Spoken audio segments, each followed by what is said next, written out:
Okay. All right, everybody. Like I said, this is Thomas, and this is the latest episode of the KAAMP. That is the Knoxville Area Artist Network and Platform podcast thing. And today, we're actually somewhere I've never been or recorded a podcast in. We are in Cherokee Caverns right now, and we're here with Andrew. Why are we here?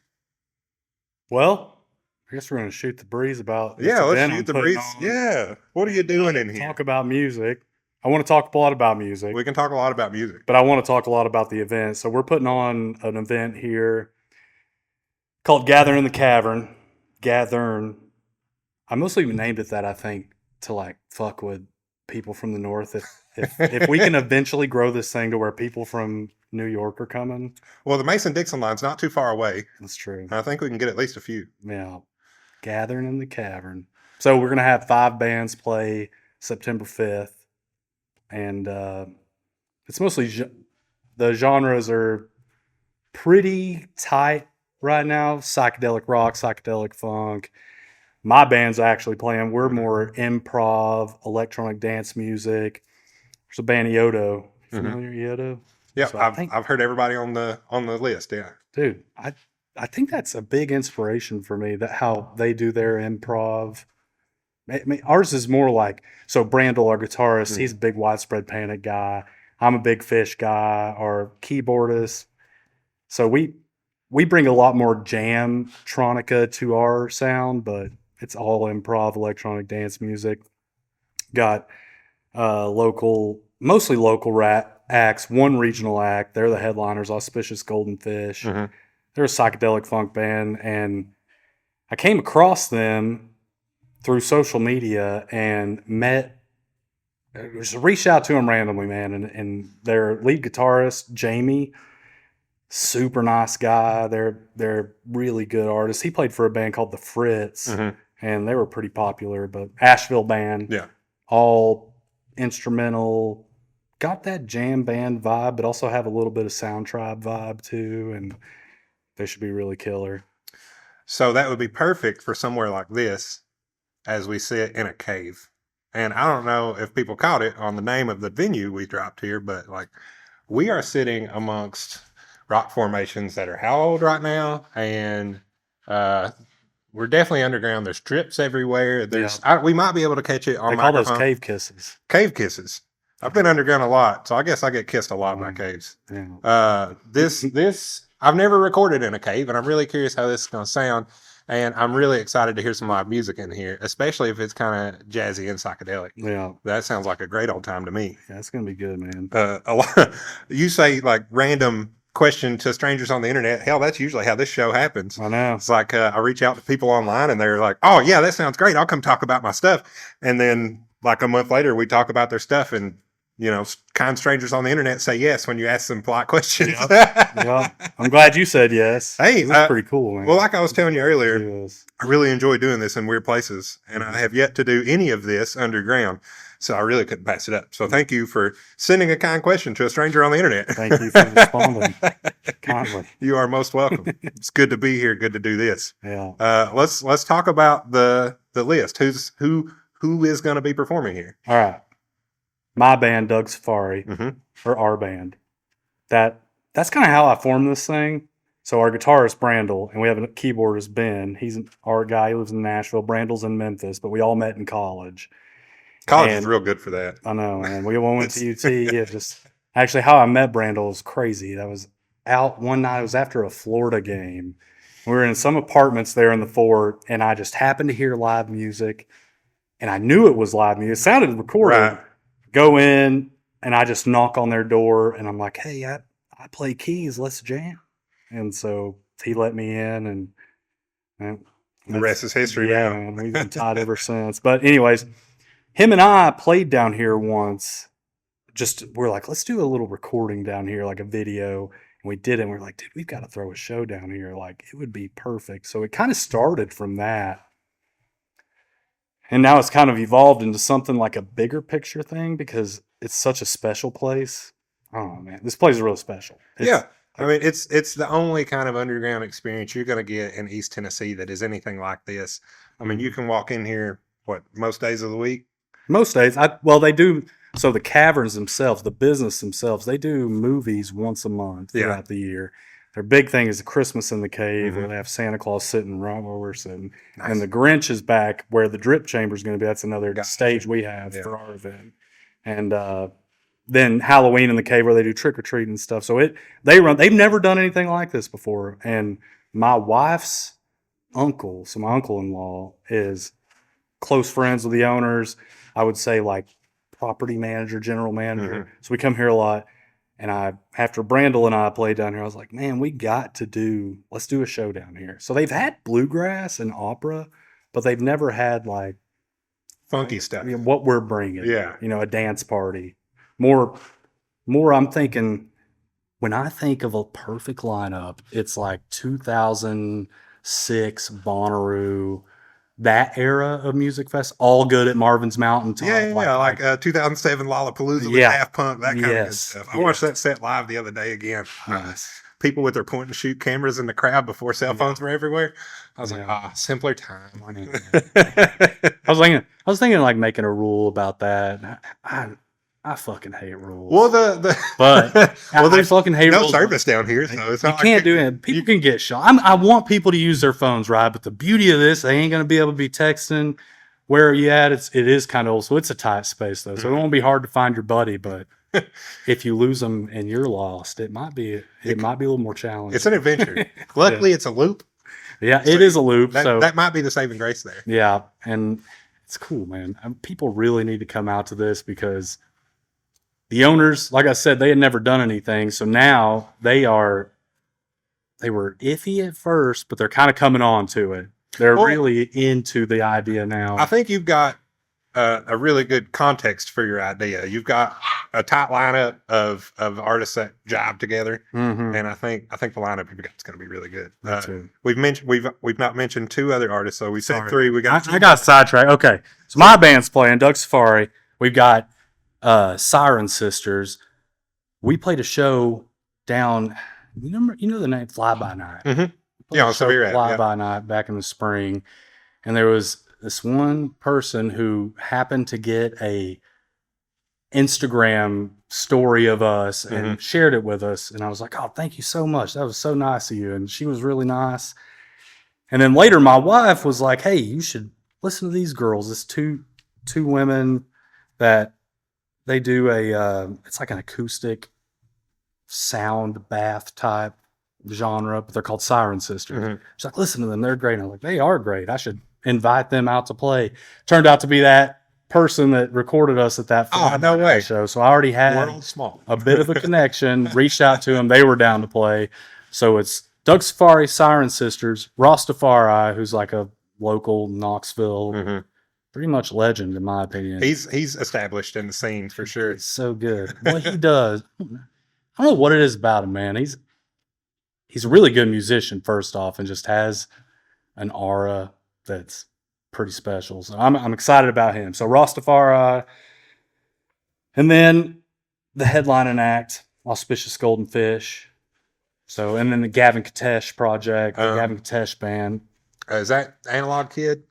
Or did they? What's going on? It's basically Analog Kid, but the Analog Kid's frontman was unfortunately going to be out of the country, so they aren't going to be able to join us. But it's everybody from Analog Kid with a different frontman, as I take it, Gavin Kattesh, and I've listened to some of their stuff. They're great. They'll be a really awesome addition. It's different from Analog Kid. Analog Kid's got that. I don't know if you've got a chance to listen to them. Yeah, they're like a techie psych rock kind of thing. They're good, man. They are good. I think I'm 1 degree removed from Gavin because he works with a buddy of mine at the shed. Oh, nice. Yeah, so it's a world small there too. Yeah, but they're different than Analog Kid, man. They're like more, from what I've heard, more. I don't know. I hate to compare anybody, but the first band that comes to mind is Grateful Dead type, a little more rootsy in that area than Analog Kid, but they'll be great. I still think they all fit together. That lineup sounds like in the pocket for a space like this. Yeah, me too. Each other. And dude, you were mentioning comedians earlier. Do you know Sam Kelly? Maybe. Comedian. Maybe. He's playing. Sam Kelly's going to do his stand-up, and he is hilarious. All right, good dude. Good. So I kind of knew him through the scene because back in my heyday before I turned into a dad and my boring job, I would follow fish around and look it up pretty good. But I met Sam in Denver when I lived in Denver, and he's a Knoxville guy. And when I reached out to Jamie, the guitarist from Auspicious Golden Fish, he's like, I know somebody from Knoxville, Sam Kelly. I was like, yeah, I know Sam too. I've never really hung out with Sam, but I've you've seen him, at been a around. bunch of shows throughout the country. So I hit him up and was like, hey, Jamie's playing. He So said he knew you. it sounds like you've traveled around and done enough to make enough connections happen to make this happen. Yeah. Yeah, and I think that's probably the best thing going for it. Yeah. Like you've got fingers in all the pies that make this thing sort of go. It is a weird, tight-knit community. It's, man, the older I get, and especially in the creative circles that I run, I realize how small the world is. And I'm always trying to like pull the world closer together too. Like there are scenarios that I run into life and you're just like talking about things and you'll say a name and then the person on the other side of the table is like, what do you mean that name? And then your world shrinks and that person and that person knows the other person. And I feel like the smaller the room is, the more effective the creativity comes out of those people. Yeah. And one of the very specific privileges I have of doing this kind of thing is making the world really small for myself and other creative people in the region. Mm-hmm. And that is just a very specific type of delight that I take very seriously. Yeah. It's cool. It's a lot of fun. That's awesome. I'm glad you found that. Yeah. It's tough to find that. It really is a privilege. And I'm not going to sit here and say like this has ever been a chore, because it hasn't. There have been times where it's been hard to get out of the bed to go do the thing, but when is that not the case? But it's a very special kind of delight to make this media and connect people like that. It's awesome. It's a lot of fun. Yeah, I bet. Which is what's going to happen with this show too, because anytime you get so many people in a room, like connections are going to form. And one of the reasons I named the podcast what it is because I wanted new things to happen when people met people.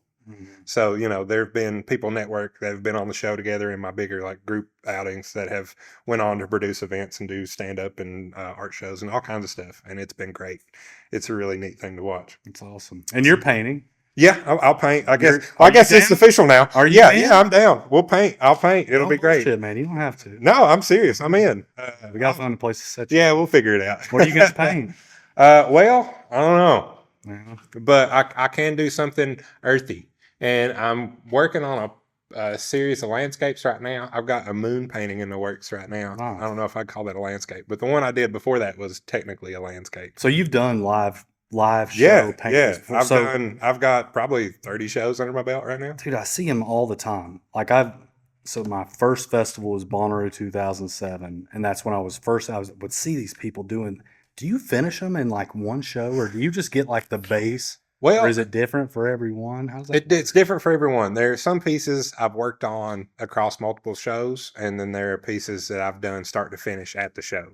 But I usually always show up with the base coat of what I'm doing and then what I call the bones.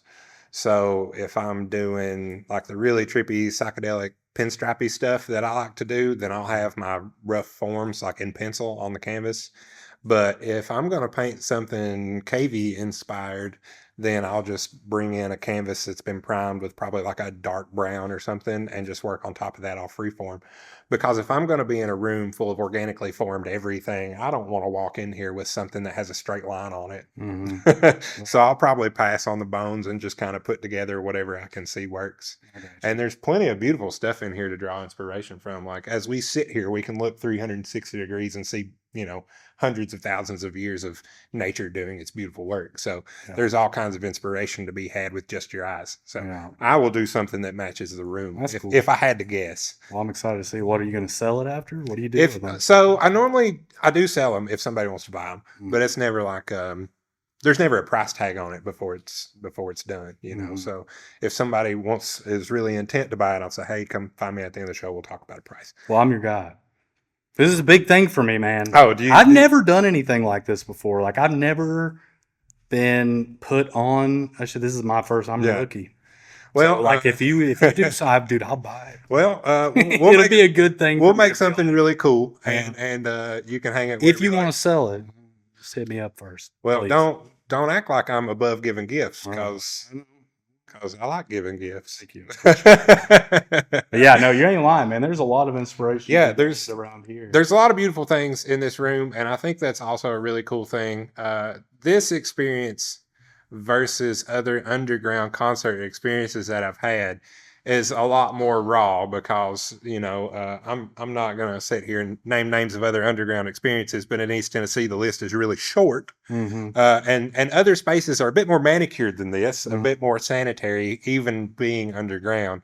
Yeah. This particular environment, you are like exposed to the nature. There is a rail between you and something that took 500,000 years to come to life. Yeah. And that facet of this experience is unlike anything else you're going to get anywhere. It is. It's cool, man. I mean, just the access to nature you have in this place, it's in your face. Yeah. And you can't say there are a lot of other venues, and I've been to hundreds of venues around the country where the nature is within arm's reach of the front row of the stage. It's just not how things normally go. Mm-hmm. So as far as doing unique things in unique spaces, you hit the nail on the head. Yeah, thank you. Yeah, well, I got like the owners of this place is really Well, that's part of the network part we were talking about. Like, great people, Cherokee Caverns, great owners, man. They're such awesome people. So I'm really thankful to them for even taking the leap to. We knew each other, but I'm basically a stranger to them. So for them to be like, okay, we'll allow you to do it. So my connection, Jeremy, my uncle-in-law, he's got a great guy, got a sign business, like, killing it in life right now. Yeah. That was the connection, but yeah, I'm a stranger to them. They accepted, and it's important, man. It's a big deal. Is Jeremy like within earshot? Where'd he go? Because we can get him here to drop some facts about the cave. Dude, Jeremy? I heard the golf cart. Yeah, I don't. The path is just big enough for a golf cart. So if people are wondering who are listening, it's different than any other underground venue in that it's a loop. The biggest thing is you can take a golf cart through it. Yeah, all the way around. And the Cambrian period, that's what it is. As we pull out our cheat sheets and look at the facts. Late Cambrian period, 500 million years ago. So now, 1 cubic inch per 125 years is what these formations are growing. And I mean, dude, you and I were talking about it earlier when we were walking around. That one behind us, immediately directly over our shoulders, like 30 feet that way. You're a big dude. You're bigger than me. Well, I mean, that's still at least both of us standing side by side. But you're a big dude. You're bigger than me. I mean, 6'4" and stuff. Look, it's hard for me to realize the man's bigger than me. Dude, I wouldn't want to fuck around with you. Well, listen, we're both above average size human beings. No, you are. People don't want to mess with us. What are you talking about? Yeah, but that fucking thing is big, nonetheless. So I mean, we're talking 300 million years. I mean, it formed 500 million years, and you get some nature shit at other events. One of the ones that comes to my mind is I was mentioning earlier, All Good at Marvin's Mountaintop. Yeah. Those old West Virginia mountains, but it's different, man. And I think if people come to this event, it will be an event. They will see a concert in a place that they've never seen. I have seen a lot of shows. I'm not trying to toot my own horn, but like throughout the country, but the Gorge was beautiful. Yeah. Red Rocks is fucking fantastic. Red Rocks is fantastic. It's just the Caverns in Pelham. Everywhere around, there's these nationally recognized venues, but this is a little more tight-knit, a little more intimate. This is the local vibe. Yeah. Because I feel like this is a regional attraction, but I feel like most of the people that are patrons of this establishment are folks that come here multiple times a year, live within 100 miles. Yeah. A lot of people, though, for those movies that they do, I mean, they'll have people come down from wherever, California, Northeast, and they're like, we came down here specifically to watch a movie in this cave. Awesome. So it does get, but the crazy, you said you moved here in 2006? No, 2011, yeah. To Knoxville? Yeah, I turned 21 in Knoxville, yeah. Nice. Yeah. Where'd you move from? Hancock County, buddy, if you know where that's at. Dude, I've heard. I mean, everybody's heard Hancock County, but I've never been there. I am, yeah, that's me, buddy. Why'd you move to Knoxville? I just got out of a small town that would kill me. That's what it was. Yeah. Right. Yeah. But, I mean, that being said, that set me up for, like, having a real good frame Yeah. for what life is and isn't. And I got out, and it's, there's nothing for a young person to do there unless you're like taking over the family farm or driving 45 minutes out of the county to go participate in industry and commerce as your day job. So, a 20-year-old that wants to live a more, let's say, hedonistic and creative life had to get out of there. Yeah. So I did. It was a good time to move to Knoxville too. Yeah, 2011. Did you get to catch sundown? Yeah. Well, I frequent Knoxville before then. Like, I have family here, so I grew up in and out. And, like, traveled here a lot. I spent my summers here a lot. So yeah, I caught a lot of public intoxication at sundown in the city. It was a scary place to drink when he was underage. Dude. I'll tell on myself right here. There was a spot in the old city, and I miss it dearly. It was the Night Owl Cafe. And they were a farm to table, like, dinner and late night establishment. So that was like an industry spot. And they had a cork fee, so you could BYOB. So, my ass, I just walked in there, 19 years old, big fat liter of Jack Daniels, and passed it around with everybody I had at the table. So it was a good spot for me. Oh, where was that at? It was, where Red Panda, I think it was where Red Panda Grocery is now in the old city. Gotcha. So right there on that intersection. And, like right there next to the Crown and Goose and all that. Yeah. But man, like, all natural farm to table food, and it was the best. Cool. Like, Knoxville's a cool city. Dude, if I could bring one restaurant back, it'd be that one. That one. But it closed. They started a catering company, so, like, it's still out there somewhere, I think, but it's not like a brick and mortar you can go eat there. I got you. But that would be the spot, dude. It'd be 2 a.m.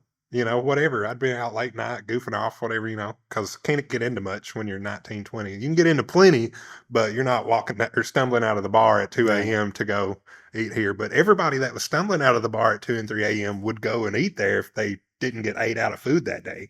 Nice. So, you never knew what there. That's crazy. You never knew what you were going to see there. Oh. And, once they were out of food for the day, they just close up shop and go home because, what else are you going to do? Like, they had everything they needed every day when they opened. And then when they were out of food, that's cool. Yeah, that's business for the day. And you know what? Bless them for running it that way. Yeah. Because they're killing it. And that's a great introduction to Knoxville. Yeah. 2011. So you've been here. I moved here in 2011. 18 years. I moved here March of 2011 and did a year and a half of school and said this sucks and graduated my accelerated program. And I've been running around doing creative stuff and selling glass and T-shirts and making signs and all kinds of stuff ever since. Oh, sweet. Yeah. I meet a lot of people doing that. Man, I meet so many people. Yeah. My social circle is quite large. Yeah. I've always frequented, we lived in the old city during COVID. So, I was always a Knoxville guy. I lived in LA for a while, Lake Tahoe, California, Northern California, Denver. I lived in West Virginia for a stint, traveled around, graduated from UT. But I've spent majority of my time in the downtown proper area and being in the music scene, going to the shows. And, you meet a lot of people. But I always got a drawback to Knoxville. And the mountains here, man. There's something special about them. Yeah, this place is a certain kind of home. And that makes a really unique living situation because even though half of the state or the county's population is within 500 miles of here, we can drive 30 minutes in any direction and be in the woods and think we are literally in the middle of nowhere. Yeah, well, that's what I was going to say. 15 years you've been in Knoxville, and this is your first time here in this cave. The cool thing about this event is, like, man, a lot of people haven't been here, dude, and they need to come here because it's special. It's cool, especially if you're seeing some rockin' ass local guitarists. Yeah, for sure. Where you usually see them in Market Square places or in Press Pub or something like that. You're going to see. Well, I know Rossdafareye, he's played a lot at Press Pub, and I've seen him at Press Pub, and he's rocked that house several times. So I'd be really excited to see him right here. Me too. Yeah, for sure. Me too, man. I'm excited to see everybody. I'm excited. It'll be a good ass. It's going to be a good show, man. Yeah. And one of my biggest challenges with all of this, I think, because I've never done anything like this. So, funding, getting the money to hire people because you've got amazing musicians, artists. Dude, it's such a competitive world for people who are trying to keep it real in that aspect. Like, you got AI now, and you got all that. Just all this stuff. So you got some broke guy hitting you up being like, hey, come play. I ain't got a lot of money. That's fucked up to say that to somebody. So you want to take care of these Right. people. And I think that's one of the biggest challenges has been like taking care of the people that deserve the money that they're worth, but not having the money to give them. Anyways, Well, I digress. That's a constant friction, and it's one of those like, in what ways can I invest that helps people feel like they got what they needed? Mhm. And I think first go events and stuff like that, when you're really trying to push something, you just have to accept that it's going to be a little bittersweet in ways. But when everything comes together and it makes a hell of an event, like I think this one's going to be, it makes that a lot easier to swallow. Yeah. Yeah. And this is the first year, man. So like I thought this would be a one-off type thing, but I think the owners are getting more on board because I've mentioned it multiple times. Like, so next year, if you all want to, and they're like, yeah, we want to. So as long as it goes smooth, I really want to keep bringing these people back who are volunteering their time. Or like, we've got a lot of volunteers, a lot of great people who deserve a lot of money, but I can't give it to them. But what I can give them is that, man, this thing's going to grow. It's going to do well. Well, that's one of the tricks to doing anything that involves anything. It's like, how do you create the vacuum? Yeah. How do you create the vacuum that consistently stays empty for people to put their time and energy into to make stuff like this happen? I mean, it's the same thing with the podcast where it's just like, you make the space you wish to fill with what you're doing. You have to create that vacuum. You made or recognized the vacuum for that in here. And now that it's there, you see who is attracted to that vacuum. Yeah. So you got to make sure that the people that are really into the idea get what they need out of it, and then see what comes of it after that. And that's just the gravity of the situation. But that mix of what it could be and what you're trying to make it do are magic. And thank you. I think so too, man. I really think it is. But hopefully these guys that I fucking should be paying more money than I am, God bless them.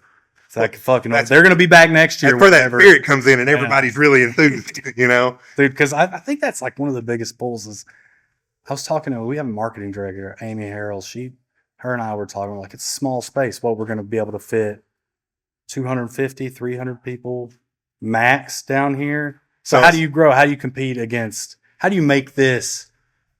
Dude, that's the thing, is that like, I read a thing where, I don't know if it was a TED talk or whatever. It's talking about like music festivals and big things just dying off. It's become so Walmart-like. I don't want that, man. No. Tickets are $15. I don't want to go high. How could you corporatize this? It's insane to try and do that because there's no need for it. I'm gonna level with you.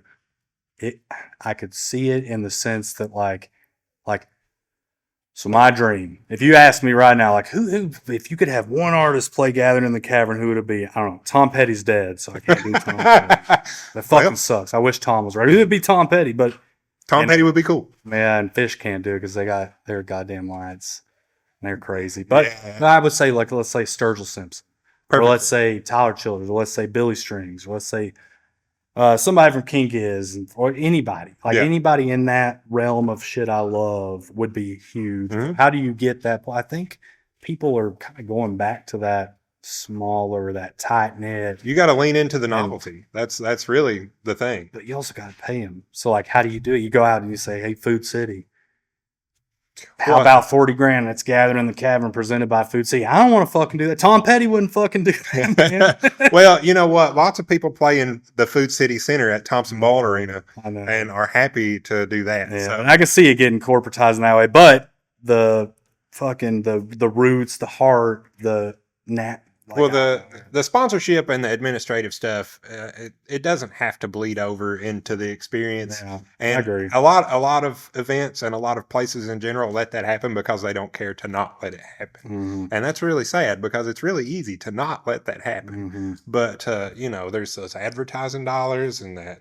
attention economy stuff that people get really bent out of shape about. Yeah. So I think experiences like that are the perfect counter to things that are big and super corporate and sanitary. Yeah. There's nothing about this where we sit right now that is big or corporate or sanitary, Yeah. and that makes it perfect for what it is. Yeah. Or the art that I hope to bring here. Music. Yeah, I mean, all original stuff from local and regional acts. Like, Yeah. you're not gonna get the sanitized version of any of that work. Yeah. And I want to keep that as core of the event. Like, even if we could get Sturgill to do one of his. Sturgill, if you're listening, please. If Sturgill listened to this, I would be so happy. On blue skies. Fucking please. But no, I mean, even if we had a bigger act that would do one of these, you know, special pop-up sets. Yeah, and for them, that's a super niche special thing, because Yeah. normally they're playing 20,000 people, 40,000 people, whatever the arena is, you know. And then it's like, hey, I'll put you underground in a room with 300 people, Yeah. and you can play your heart out. Dude, you know? gotta come just check it out. Yeah. Like, look at these. It's so sick, man. It's so cool. Especially some like Eastern Kentucky, Southern guys or Trey. If Trey wanted to come down, I mean, I'd be down for that. You wouldn't tell him no. I've heard Trey is like such a just genuine person. Like, just like one of the most. I have a lot of heroes, and Trey's in my top 5 just because of how easy it is for him to be a hero. Just how he talks to people, how he listens.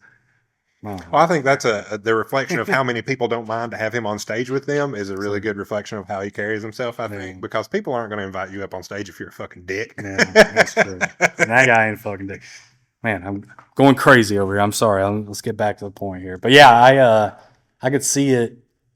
I could see it getting corporatized in a lot of ways as far as funding and sponsorship goes, which I don't know if that's a gray area, but I think funding has been a big challenge. So hopefully we can grow it off this first year. Yeah, for sure. Get people in. But I always want to keep it local, regional, in all the undercards. If we could turn this into a Friday, Saturday event and have 2 bigger names, if you will, and then tons of local acts able to share. Dude, there's some badass local musicians that Knoxville is so creatively dense, it's kind of ridiculous. And that goes from music to sculpture to, you know, visual arts of all kinds. It's you could turn over most rocks inside county lines anywhere and find somebody that does 1 or 3 things that are crazy cool. And that's one of the bigger things I enjoy about living here. Just like, you never know who you're going to talk to, and you never know what they do. And I've had conversations with strangers around here that just blow my mind. And I've lived here for 15 years, and you'd think I've met most people. But I still love talking to strangers and figuring out like how they go through life and what they do to add beauty to the world. And sometimes, man, it just rocks your socks. Yeah. And it's great. It is great. And it's easier now. It's easier now to meet somebody new in Knoxville. It's fucking growing, dude. Yeah, that's why rent went up. Double-edged sword. But yeah, it's the population and the variety of people that are in Knoxville right now has exploded. And I don't think that's ever really a bad thing, because like, variety is what makes life super cool. Yeah.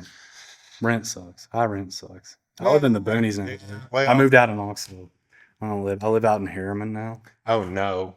I know. Dude, it's fucking amazing. I've never lived like outside of a city, even growing. I grew up in Clinton. I don't know if you've ever been there. I was there today. Yeah. So I grew up there, like right in the middle, downtown Clinton. Yeah. I mean, we were like quarter mile from the old Hammers. Like, I've just never lived outside of a city. I've never lived in a place where you have to go to the dump. And like shit like that. It's badass. That's a normal experience from my childhood. Yeah.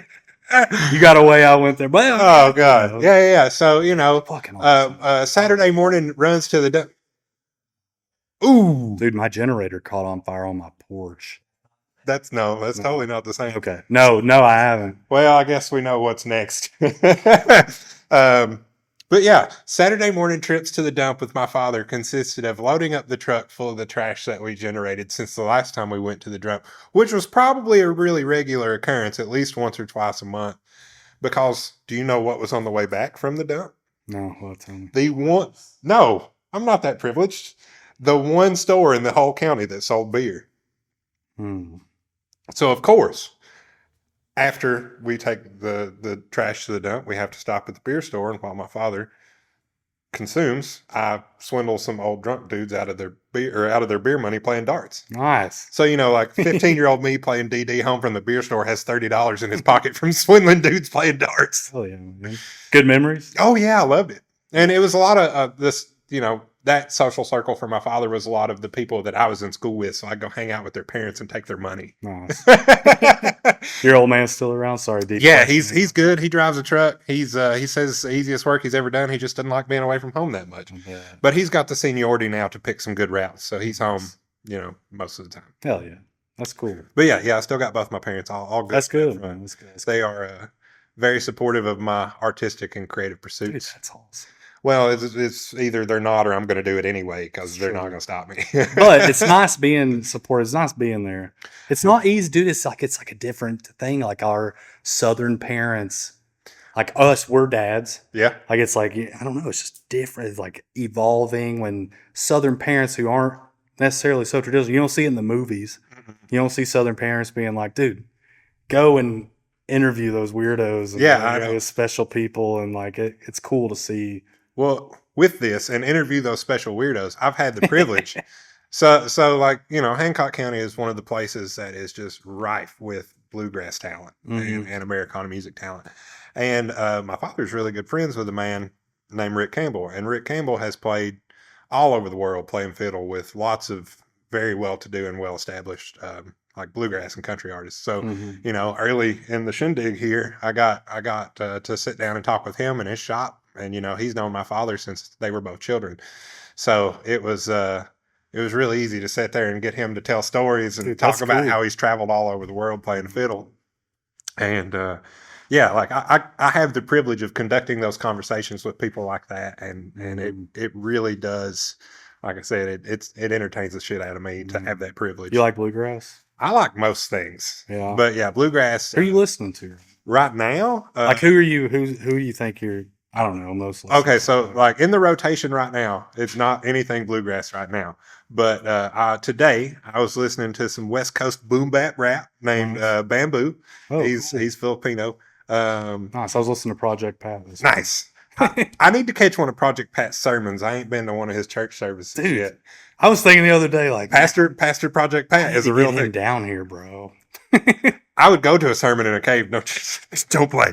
But that and Charlie Tuna and some Jurassic 5 and some some classic hip hop and rap and stuff like that. That's where I'm at today.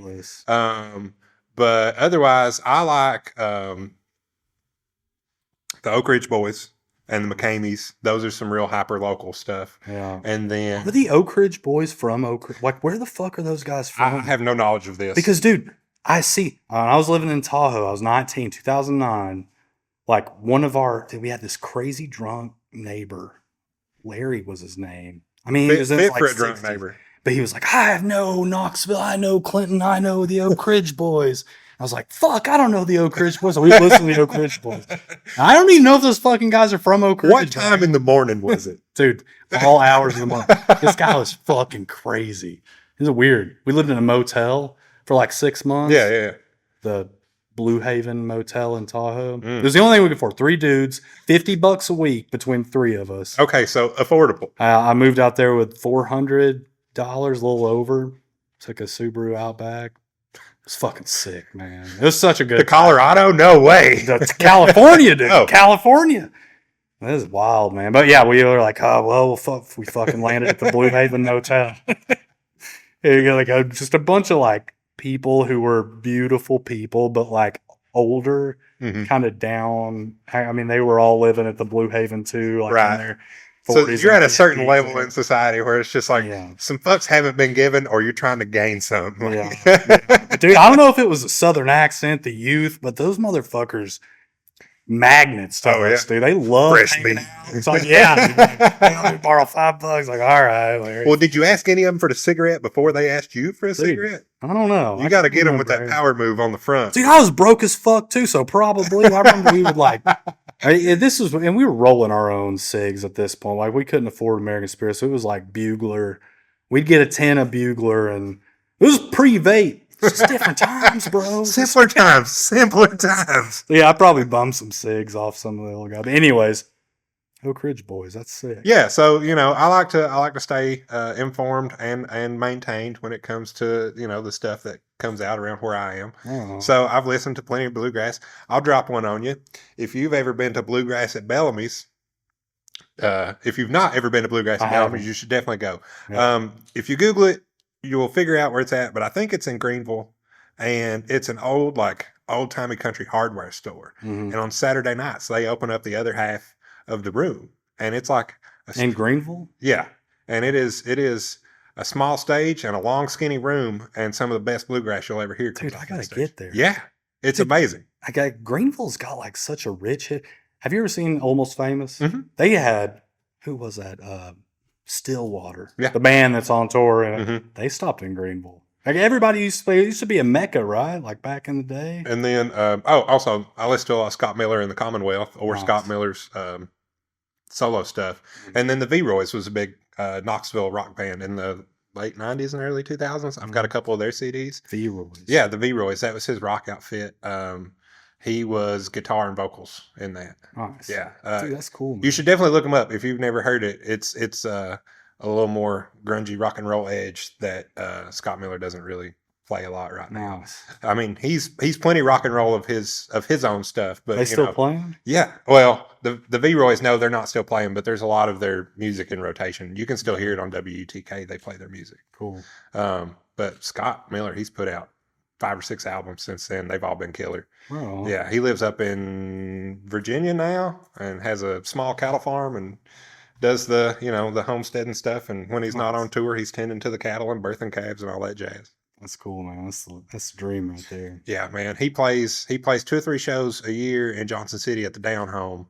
And if you can catch one of those shows, that's the show to catch because that's like the Down Home. It's like this old bar in Johnson City, and that's one of his favorite venues. So if you catch him at the Down Home, that's a show. Nice. Yeah. Dude, please send me this stuff because that's a show. A lot of these stuff, guys, I haven't heard of because I've been listening to a lot of like weird tech house, like European house music. Yeah. A lot of electronic dance music, like Yeah. weird. And well, I've been kind of going back and forth. I've been listening to a lot of Waylon Jennings lately because I never really dove deep into any of those guys. But every now and again, I'll get an itch and I'll just go straight to the bottom of the tears in my beer and just hit the hank. I will. I don't blame you. It happens. Ain't a bad place to be. No, it's not. Especially if you're in a good mood. Yeah. You're just prepared to have the sad wash over you every now and again. But yeah, no, it bounces back, man. So it'll be like a Waylon song followed by a Boris Brejcha song followed by a System of a Down. I've been diving back into those guys a little bit. Listening. Dude, they're about to play. They announced a show with some other like big rock band from that early 2000s thing. I hate that System of a Down tours mostly in Europe when they tour, and they'll play like New York, LA, and Austin or something when they're in the United States. But yeah, that like are they American dudes? I thought they were from the States, right? No, they're all European. Really? Yeah. Well, they might be crazy. I don't know if they were like their heritage is all European, but they might be American citizens naturally. Mm-hmm. It's crazy because I never hear it. But you don't really hear it when people are well, you hear Serge is really politically inclined because he's all about Armenia and the Armenian genocide and all that stuff. So that's his big political push for all of his personal motivation and philanthropic efforts. And then the rest of the guys are a little quieter with all those things. Yeah. But I think the drummer is about to be in a TV show. And then Darren, the bassist, he's all over the place. He's got his own side project, Scars on Broadway. They're really good. That's cool. Those guys stay busy. They stay real busy. I don't know why was the lead singer's voice. Maybe they kind of fell it. I don't know. Maybe you know more than I do. His solo stuff he does have a very unique voice. He's got a very large nose, and his voice is kind of nasally, but he uses it in a way that really works for him. And I'm one of the people that particularly enjoys what he does. So dude, I love he's kind of freaking badass.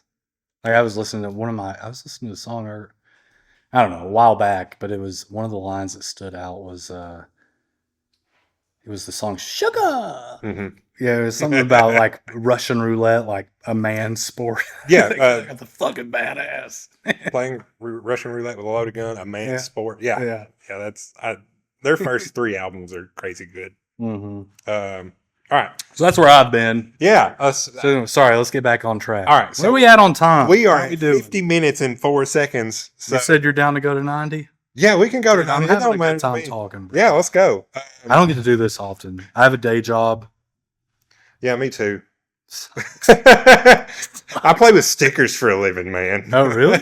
Yeah. What do you do?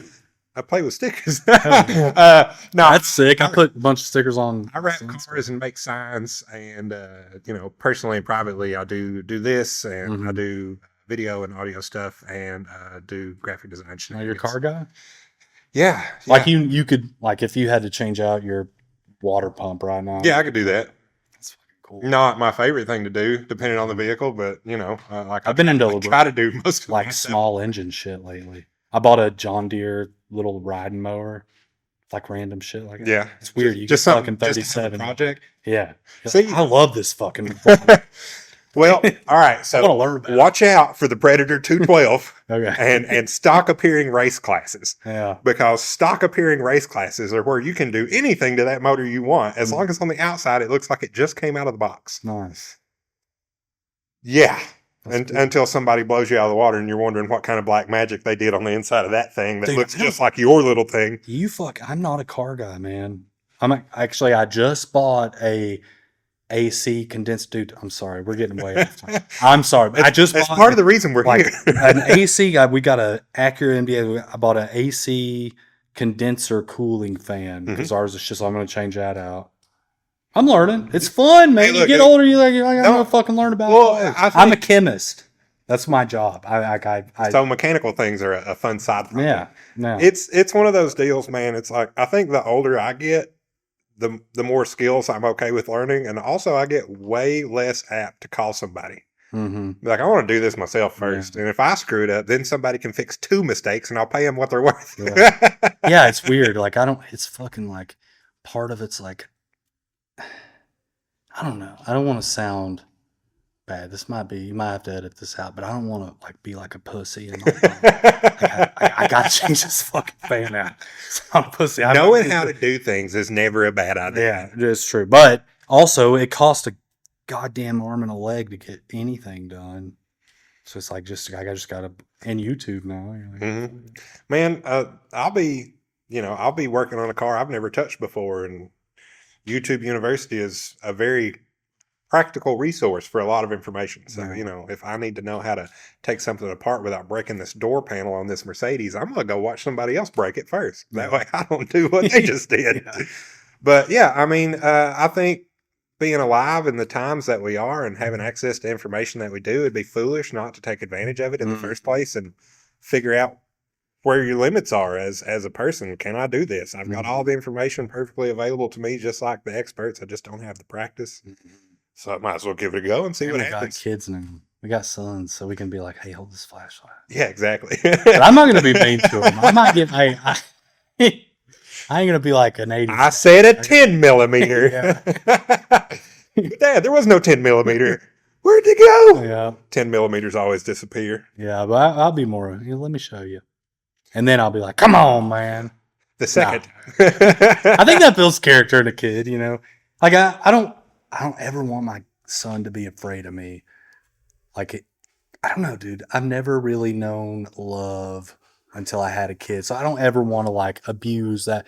But also, something about, like, being, like, a stern dad in a lot of ways, like, builds a lot of character. It gets you ready for fucking life, man. So I'm never going to, like, make him feel bad or down about anything. But also as they sneak up behind us. I also want to be like, hey, hold the flash. Anyways, let's get back on track with this. All right. So we got 5 groups. We got 5 groups coming to play music in a cave.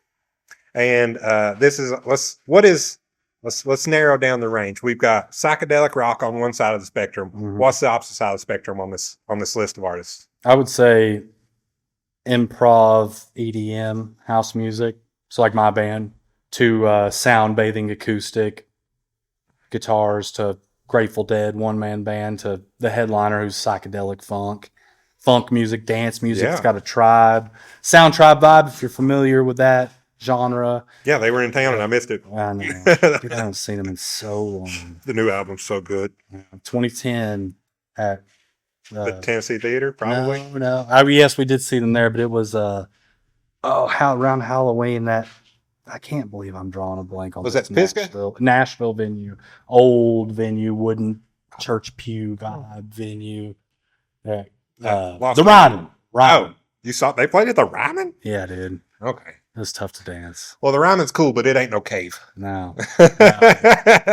So yeah, they got that kind of vibe, and it'll be a good time, man. A lot of dance music, and I think there's going to be a very eclectic crowd because you got a lot of cave people. So hopefully, a lot of the demographic will be older folks, along with younger folks who are into the local scene. Hopefully, there'll be some spinners up front and some people who aren't really been exposed to that as much. Yeah, seeing the flow folks at a show can be a neat experience if you don't know that exists. Mm-hmm. I think one of the coolest things, literally and metaphorically, is that if you like to dance at a show, dancing in a cave is as near perfect as it can get. Really? Because it is 58, 55 degrees in here. 58 right now. year round. And it'll be in September, so it'll be pretty hot. So we'll be in here and people will be jamming and it'll be 58 degrees and I'll be painting in the corner somewhere and I'll watch people dance and I'll paint some pretty rocks and it'll be great. And it'll be really, really hard to break a serious sweat dancing in here at 58 degrees. But if you do it, I'm proud of you. I'm so proud of you. Going to church, baby. Yeah. That'd be me. Going to church. I don't think I'll be able to get there. But well, it'd be good if you break a sweat. Take your manager hat off for a minute and enjoy the stuff you put together. I'll try. I'll try to remind you of that. Yeah. Just soak up the moment a little bit. Hopefully we can do a little something after too. Yeah. We'll see. It'd be nice to have some late night stuff down here. The worst part about this whole ordeal is walking outside. Yeah. Yeah. When you get hit with the ambient temperature of the atmosphere, if you wear glasses, you're going to need a minute. Dude, it's going to fog. I'm going to need a minute when we walk out of here. That walk down, though, that first walk in, dude, it is crazy. You walk straight down. It's a pretty steep incline down. And that also, while I'm there, if there is anybody who's interested who might have any kind of need a mobility aid, we got you. We want those people. We're going to set up, so no problem. But it's a pretty steep incline down. But, dude, it's wild, man. It hits you right in the face how... Yeah. As soon as you lose the sunlight, the cool air from the cave hits. And it's just... It's kind of humid and really cool. So the air sits on your skin and it makes you feel literally and figuratively cooler. Mm-hmm. And I'm wearing a sweater right now. Yeah, he is wearing a sweater right now. And I'm wearing a short sleeve t-shirt. Yeah, it was in the 80s today, and we are comfortably chilling. I've got open-toed shoes and shorts and pants, and he's in a sweater and some Hoochie Daddy shorts. So we're all really comfortable right now. Yeah, being underground is great. Music underground is better. Music underground with your friends is the best, and that's what we're going for. Yeah, and hopefully $15 a ticket. I'm sorry, guys. I know that's a lot of money in today's age. Like, it's hard, but it's only $15. I never want to sway from that, so please come. Man, that's like half of some people's Starbucks order. That's true. If you, dude, come on, come check it out. We got some cool. The VIP, there is a VIP ticket. There are not many available, and we're close to selling out. Oh, urgency. We're at. Yeah, I don't want to be that guy. We're getting there. I mean, I think full capacity is 200 people. Yeah. And we're going to try and hold off 50 for the gate for all the for the walk-ups. Those guys, they did it, but Crafty Bastard's going to be selling beers. Oh, nice. So I'm going to try and get with them and do like a pre-show at Crafty, get a party busting over. But they're going to be selling beers, so a lot of good people, a lot of good drinks. There's going to be food. Oh, yeah. We haven't talked about whatever vendors you're going to have here. So now you say we got Crafty selling beer. Yeah. Who's running some food? So the Cave have their own people that'll be here selling food. We've got vegan options, mostly like your run-of-the-mill burgers, hot dogs, some black bean burgers, nachos, sweets, stuff like that. But there'll be food here, free water. We've got, we're still kind of planning. So I don't know all the vendors. I mean, we're going to have some people, but I'm trying to get like a tarot card reader, something like that. Some kind Let me see what I can do for special. you. Yeah, I know some of those people. Yeah, and our videographer Nick. It's a good dude. That guy right there. It's good. We got a good media team. My wife Ashley, she's fucking killer photographer, and then Nick, who's killer videographer. But his wife might do it. We'll see. I'm gonna try and talk her into it. But yeah, maybe sway her? Is she swayable? Okay. Is she gonna do it, Nick? Let's put him on the spot. Ask him. Nick. Come on. Tell us. Julia, if you ever listen to this. Yeah. But anyways, so that we got the crafty guys, maybe some hemp guy. I don't know. We don't have a lot of vendors lined up. The person who did the artwork for the poster, it's on our social media. Did you get a chance to Yeah, I see it. I really like it. Cool, yeah. Her name's Paula. So like I said, I don't have a lot of money. I'm gonna hopefully get her some money, but she like volunteered her time. Like most, Nick volunteered his time. My wife, you, like these people. Well, we're all sweethearts and really enjoy this idea. Beautiful people, and all like to have a good time. So. Yes. So I was like, you come sell your art here. You'll be the sole art, and you can sell your poster. So her poster will be available. Yeah. So really, that's about it that I have planned right now. Maybe in the future we can grow this because this isn't the last time. We're going to do this again. Well, there is a very specific style of spatial constraints. Like this isn't a huge place, and we got you got to be smart about what you put where. Yeah. But that does not mean you cannot have quality things everywhere. Yeah. So that's the ticket. You got to have the good stuff. And it's weird. It's you have to go out to get your cell phone. There's not a lot of space for vendors down here, so. Hopefully in the future we can maybe put music outside. Yeah. There's a campfire that'll be going. Yeah, I noticed that up there earlier. The Vols are playing their first home opener. So it's going to be a big week. Labor Day weekend, man, holiday weekend. Vols play early. So you can go to the game, come here after, have some beers, listen to some great music in like one of the most unique settings that you've ever seen it. It's going to be special. Well, you get some live music in here. It's going to be the most niche venue in Knox County, for sure. I agree. And if you live in Knoxville and if you've been in Knoxville for a while and never been here, perfect excuse to get your ass down here. Great first time. Great first experience, dude. Yeah, absolutely. Check out the Caverns and all the people involved. It's going to be a good time, man. All right, so one final rundown. Tell everybody the name of the event, where it's going to be, who's going to be here, and how awesome it's going to be, and then we'll close this out. All right, so name of the event, Gathering in the Cavern. It's going to happen September 5th. That's a Saturday. The doors open at 7. Music starts at 8. We have general admission tickets available through our Instagram, which you can just look up Gathering in the Cavern. Or you can go to Cherokee Caverns, who's the company that, or the business that that's allowing us to throw this event here. You can go to their website. $15 for general admission. It's standing room only. So first come, first serve. There's 2 stages. We've got the stalactite stage and the drip chamber in the back of the cave where we're going to be doing some acoustic stuff. So it'll be a very dynamic, moving festival. You got the beer outside, some vendors outside, food outside. You get cell service outside. Yeah. So 2 stages, 5 bands. Auspicious Golden Fish out of Asheville, psychedelic funk band. They're headlining. They play. Their set starts at 11 p.m., goes to midnight, hopefully late. And then who knows? Yeah, and then who knows what's going to happen. So before then, I'm still trying to figure it out. I'm still trying to figure out the schedule. But I know Rossdafareye is going to be playing. Got Gavin Kattesh band. We got Siren Sisters and Doug Safari. So great local acts, a fairly tight-knit genre, but also wide enough, broad enough that I think everybody will enjoy something from the evening. Oh, yeah. So sure. Doors open at 7, no overlapping sets, 2 stages, 5 bands. Saturday, September 5th, Gathering in the Cavern. Dude, such a cool place to see a show. Get your damn tickets. You gotta come check it out. And it is gonna sell out, man. It will sell out. It's getting close. We've got about 80 tickets left. And don't be the person walking up at the door too late. Go get them now. Yeah, got to get them now. Because if you miss it, you're screwed. And you're going to have to wait till next year. Dude, Thomas, thanks, man. I really appreciate you doing this. Thanks for reaching out. It's been nice talking. It's been nice talking to you, too. Yeah. Whatever. Yeah, I'm glad that's on camera. Hell yeah.